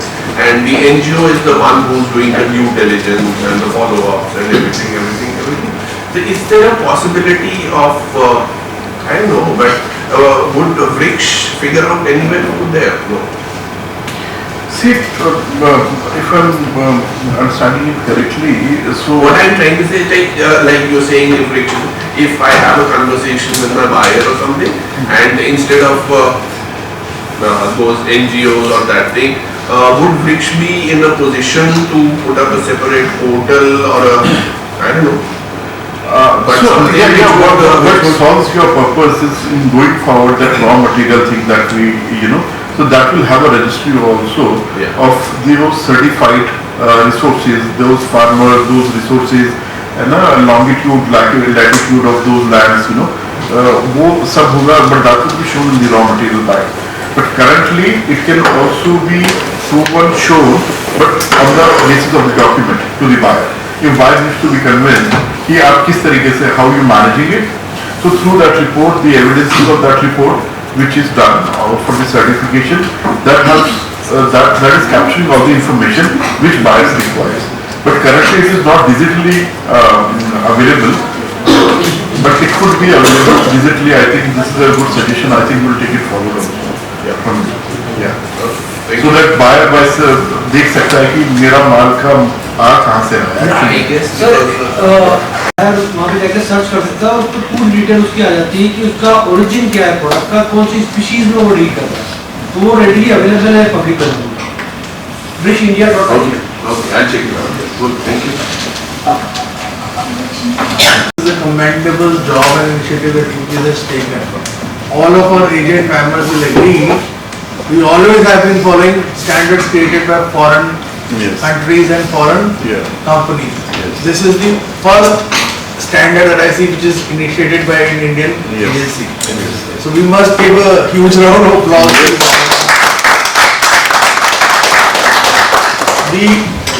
The only thing that I want to add is there are still a lot of major retailers who are not accepting BRICS over FSC, and that is an area that we need to work on, because I work with 2 retailers, they refuse to accept it. Although they take BRICS and FSC also takes BRICS and then certifies the factory, but the retailers itself are not taking it. So we need to work on that really.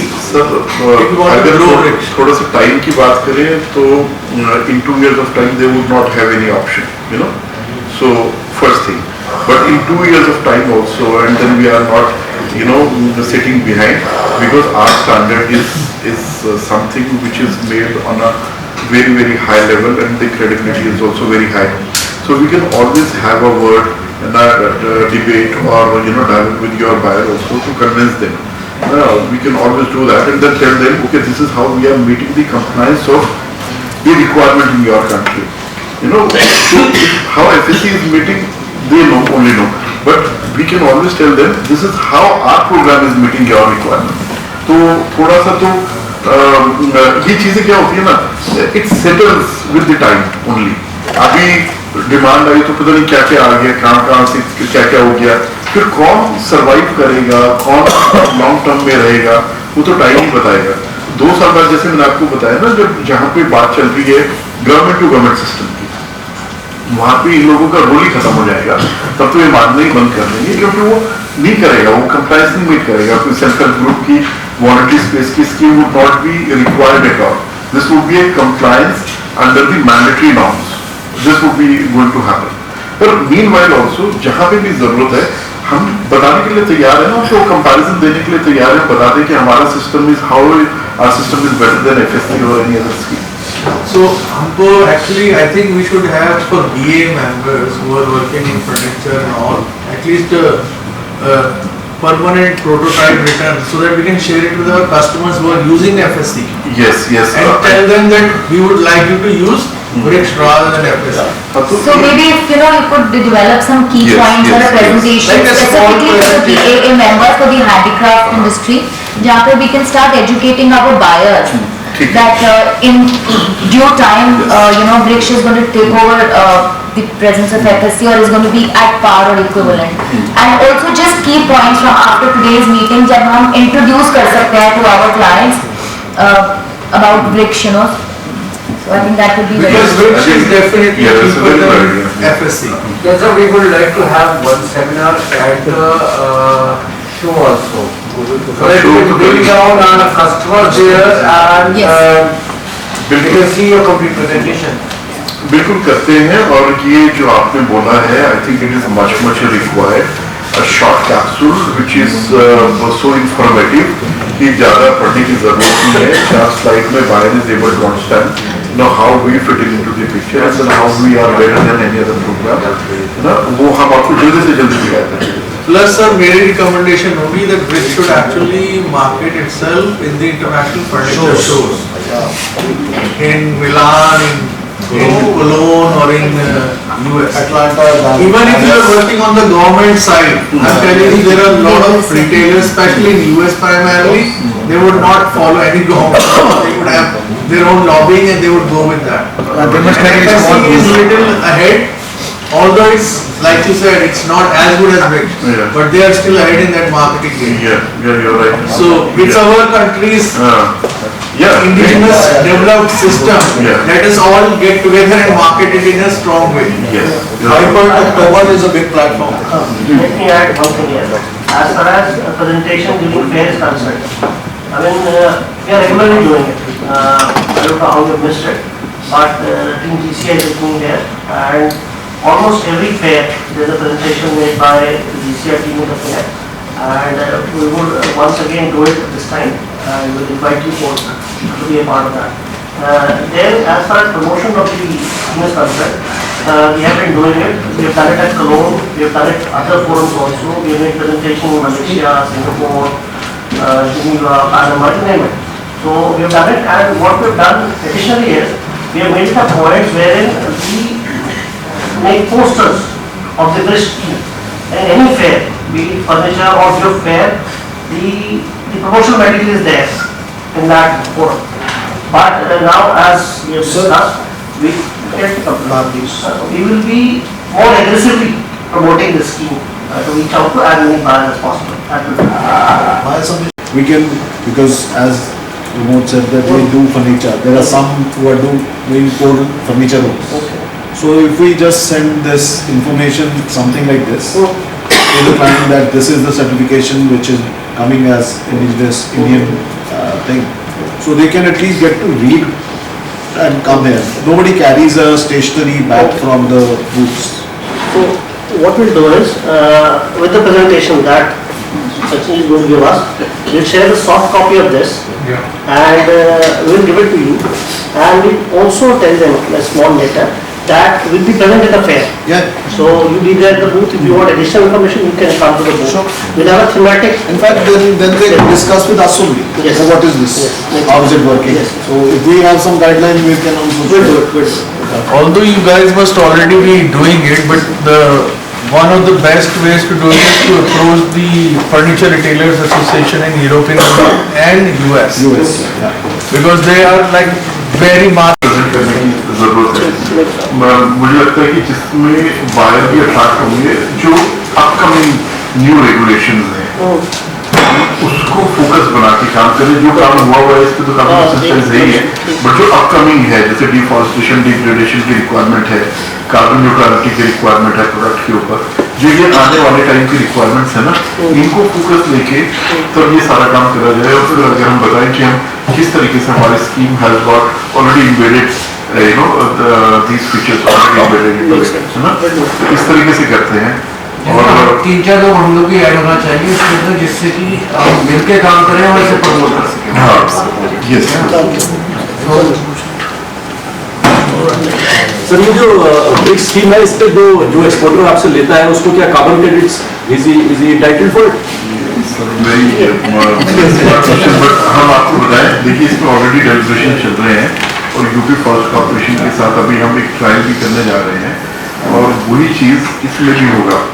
क्या है, जिससे मैंने आपको Hindustan pencil की बात कर रहा था ना, तो फैबर कैसल करके वर्ल्ड की जो सबसे बड़ी कंपनी है पेंसिल बनाने की, उसका नाम है fibre castle.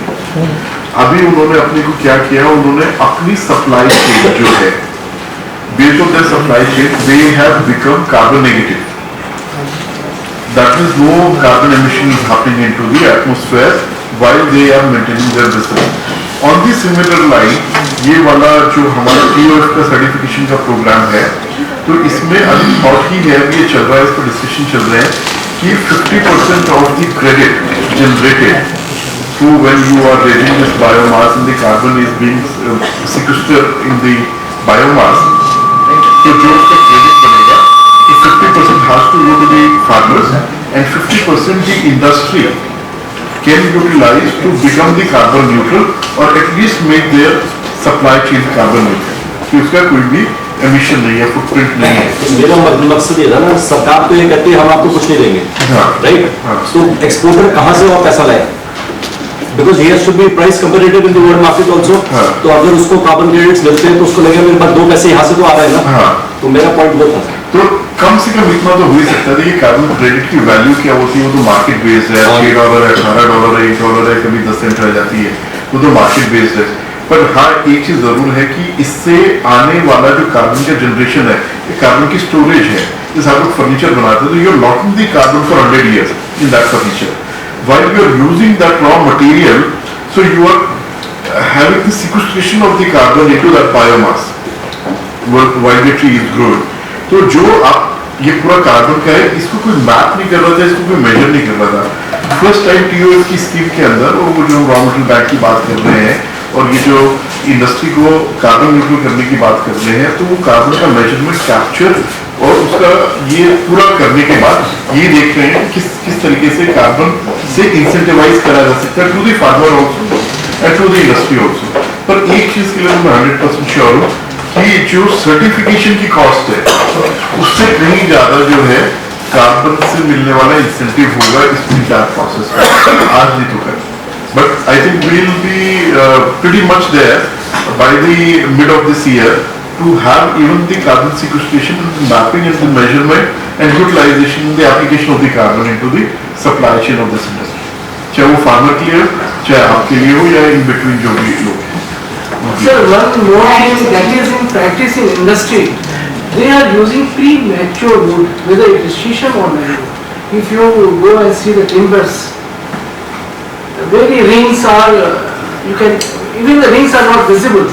Of the timber. Stems के legs but And that is the causing problem of the quality issues. big issue. Big issue. And one reason is premature. I think British must, like you go Saharanpur people, meet Saharanpur people. They are, there is no word. There is no word. So quality के अलावा it is also a sustainability issue. When the tree is cut before its maturity, you know, या तो आपने clone ऐसा propagate करा हुआ है कि जो उसकी लाइफ डिफाइन कर रहा है कि 12-14 साल की इसकी मैच्योरिटी पूरी होती है, then you are harvesting that log और tree, then it's fine. But अगर वो उसकी रोटेशन 30 साल की या 50 साल की और आप उसे 15 साल पे काट रहे हो, तो अगेन इट इज सस्टेनेबिलिटी के पॉइंट ऑफ व्यू से भी it is not good, it is going to create a bad impact. That is giving bad name to the nation. हाँ, अदरवाइज ऑल्सो क्वालिटी तो एक पैरामीटर हो गया, sustainability उसकी second parameter, वो उसको भी कंप्लाई नहीं करेगा। Saharanpur तो stems यूज कर रहा है सर आज की तारीख में, stems को काट रहा है। साइज ये होता है काट के, कच्चे जो stems होते हैं उसी को काट के काम करते हैं। तो ये बेसिकली अब जो है टीओएफ सर्टिफिकेशन के अंदर, क्योंकि सारा बात हमारा वहीं से आ रहा है, तो फार्मर को जो ग्रुप मेंबर बनना है, ग्रुप एंटिटी बननी है, यही वाली एजुकेशन है जो इम्पोर्टेंट है। हाँ, जो जिसको मतलब जो सस्टेनेबिलिटी के criteria, main criteria. Thank you, Sachin ji. We have a lot of information to absorb, I think, for now. And we will definitely be in touch with you very soon. And on that note, I would now invite our chairman. So, sir, just a question. You said about carbon neutrality within the chain. Yes. So, except for carbon credits, what else is in it for the industry, or how can others collaborate with ECH or BA to talk about carbon neutrality, not only at the product level, but across the supply chain, right, reaching right up to the house or the So sir, for now, I would like to say that, you know, it is on a very nascent stage. Though the concept is clear, but it needs to go to the technical committee also and the governing board also. And once we get the go ahead and green light from there, so we're going to definitely do that. But everybody is in the favor of that. So give us some time, maybe a month or 2 months of time. We will have a complete clarity on this subject, how it is going to work out and how it is going to do. We are going to do a pilot project with the UP Forest Corporation very soon. So that will also bring the results. You know, that pilot project also will get the results out. Thank you. Vishal ji has been waiting very patiently. विशाल जी तो The final word is always from the chairman. मजा आ रहा है discussion के अंदर। Thank you, Tanya, actually. I did not want to stop the conversation from happening because I was hardly contributing anything after what Sachin and Sanjay Durana, Manoj sang. So it was a fantastic conversation, I believe. I don't want to stop it at all. But eventually, yes, we need to take a break from all of this. I would say a fantastic beginning for BAA courtesy EPCH, and I would like to thank Ravi Pasi sir here, Verma ji who just left for another commitment, Dinesh sir, and above all Rawat ji who works behind the curtains and is helping BA out at all the times. Calling many times is there for BA, and today's event was actually micromanaged by him, so I would like to thank him. And I would request. And of course, such a fantastic inputs. I don't think at this age I would ever learn what you are teaching to all of us. So please keep teaching us. We will in turn keep on teaching our clients. One important thing, from what I understand, in this new India, as we have learned in the past 6, 7, 8 years, we need to think out of the box. Vriksh is doing a fantastic job. I personally think India is today at the cusp of sort of glory in the world, where we should not follow or make our own roads. We right now, the world is following an FSC standard. You say they are an NGO. They create the standard, the world follows them because they listen to their own, say, children, for example. Look at the children, Greta Thunberg. She's a kid. We at Vriksh need to somehow do something more stronger. We have 1.4 billion people who are supporting you and the country. So we need to take a very hard or a stronger, I won't say hard in a very negative connotation, a stronger stance worldwide to promote Vriksh. We have to tell our customer, this is what we offer, this is what you take. Yes, a certain generation may suffer for a year or two, that they may not buy from us, which is not good, but yes, eventually the world will have to listen to us. So I believe you should push it a bit more harder with the help of the government. Every other government in the world is listening to India today, they are looking up to India today.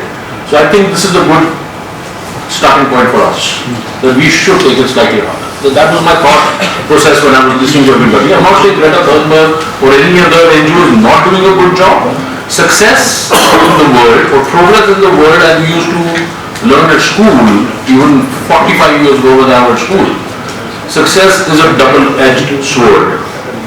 We are looking for progress for the world, but on the other hand, when we are looking for the climate change, we are looking for sustainability, we are looking for the wood to come back to us, to basically stay there for our children, the next generation. So it's a double-edged sword. Yes, I am happy the FSC has raised an issue, but I'm also not there that today when we have the wood, or different kinds of woods as you are trying to promote today, the world is not accepting it. They're not aware also. They're not aware also. Sanjay, that's what I'm saying. So Vriksh has to take a slightly more, I would say, better stance with the help of the government, which is helping everyone today. So we need to promote ourselves better. As Manoj said, we need to go overseas and sell ourselves better. Yes, the government may understand, but the retailers need to be taught. Yes. I do a huge amount of business in wood in Europe, and they are pressurizing us for FSC all the time. We were talking on the sideline just before the start of this seminar. I was talking to Pati sir also, that we are being pressurized by our retailers in Europe to somehow get FSC certified wood. Eventually it will end, and then you just said mango will also end. You know, there's a limit to everything else. So we need to promote ourselves a bit more. That's my personal take. But anyways, everybody has said and heard today, Sachin, fantastic again, Sachin, thank you very much. And now basically time to say thank you to everyone. I would like to begin by thanking our sponsors today. And one of my dear friends, Bothra from Jodhpur, and Sumitra Sarika. He is representing Sumitra. Okay, great. Welcome. Thank you very much. So again, as the world goes towards carbon neutral, we are going towards cost neutral for BA. So thank you guys for supporting BA for the cause. EPCH, even though in the absence of Rakesh and Rajkumar ji, have been supporting our BA all through. We thank them all in their absence. Ravi sir, please, thank you again. My interaction with Dinesh sir has not been much, but today onwards, yes, of course, we look forward, sir. Thank you very much. And sir, please guide. Please, keep on guiding us. All the vendors present here who have come to meet and interact with the BAA, you are more than welcome. Feel free how to meet us more often. This is a fantastic platform provided by EPCH. We look forward to meeting all the vendors in the future also. You need to understand how do you need to approach a buying agent. We are all here for you. We are always there during the fair time. You're more than welcome to visit our booths. There are certain restrictions. We were talking about, Sutantra was actually talking earlier, that how do we adopt a vendor? So there are certain times when a client has a certain requirement of a factory or from a factory. And it could be FSC as we were talking today about. It could be CTPAT compliances, could be social compliances. So there are multiple, I would say, variables involved. There is no fixed process of onboarding a vendor. But yes, the more the interaction between the vendor community and the BA community, I see we will keep on adding more vendors in the business out of India, as we are looking at now. The world is looking at China Plus One policy. So we are looking at some good business for us in this country in the coming few years. So you have, once we have the tea break, you're more than welcome to interact with the BA members. Feel free, exchange your cards, exchange your thoughts, and we will help you, guide you. Because we always are dependent on the vendors who would take the BA along or the agents along, open up their factories for us, and we are able to sell them. So please feel free after this seminar is over to interact. And again, Tanya, if you would like to say anything at the end of the day, please go ahead. Thank you all the BOGD, all the BA members. Much. So we have a very small token of our appreciation and thanks towards the EPCH and Rich team. I would like to invite our Vice Chairman, Mr. Manoj Rana, to come and extend our appreciation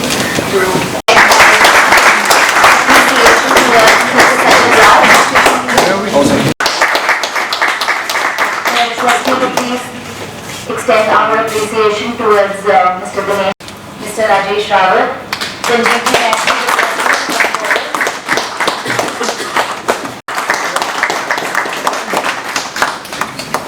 On that note, we have a little bit of a token of acknowledgement also for our governing body who is present today in the form of certificates, which I would request the team Rich and EPCH to hand out. And all our members should also take these certificates of acknowledgement for attending the seminar today.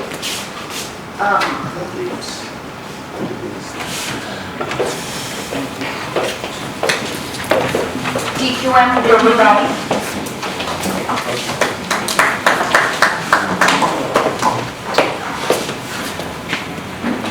Creative Concepts. I request Mr. Ravi Pasiji. Global Resources.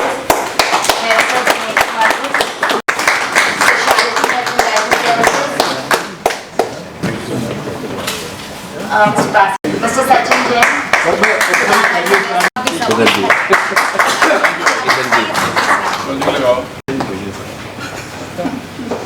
Thank you. Thank you very much. And EPCH, Exporter Fraternity, people who have traveled all the way from Jodhpur, Jaipur, Moradabad. Maybe we can see some hand raises and a huge round of applause for everybody because each one of you